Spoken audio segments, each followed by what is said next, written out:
سورہ بقرہ کی آخری آیت میں اللہ تعالیٰ کہتے ہیں لا یکلف اللہ نفسا الا وسعہا، اللہ کسی نفس پر اس کی کیپیسٹی، اس کی قدرت، اس کی مقدرت سے بڑھ کر ذمہ داری کا بوجھ نہیں ڈالتا۔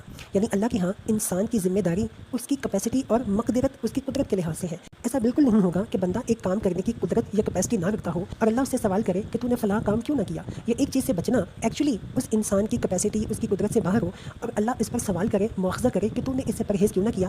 لیکن یہ یاد رہے کہ اپنی کیپیسٹی، اپنی قدرت اور اپنی مقدرت کا فیصلہ کرنے والا انسان خود نہیں ہے۔ اس کا فیصلہ اللہ ہی کر سکتا ہے کہ ایک شخص ایکچولی کس چیز کی قدرت رکھتا تھا اور کس چیز کی نہیں رکھتا تھا۔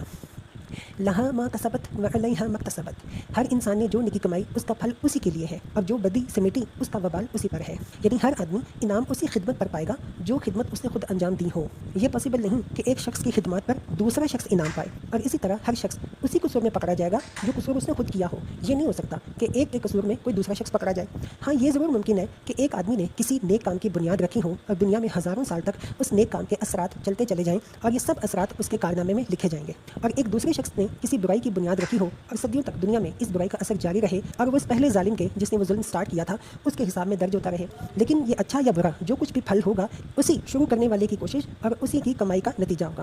بہرحال یہ ممکن نہیں ہے کہ جس بھلائی یا جس برائی میں آدمی کی نیت اور کوشش اور عمل کا کوئی حصہ نہ ہو اس کی جزا یا سزا اسے مل جائے۔ مکافات عمل کوئی ٹرانسفریبل چیز نہیں ہے۔ یہ نہیں ہے کہ کرے کوئی اور بھرے کوئی اور۔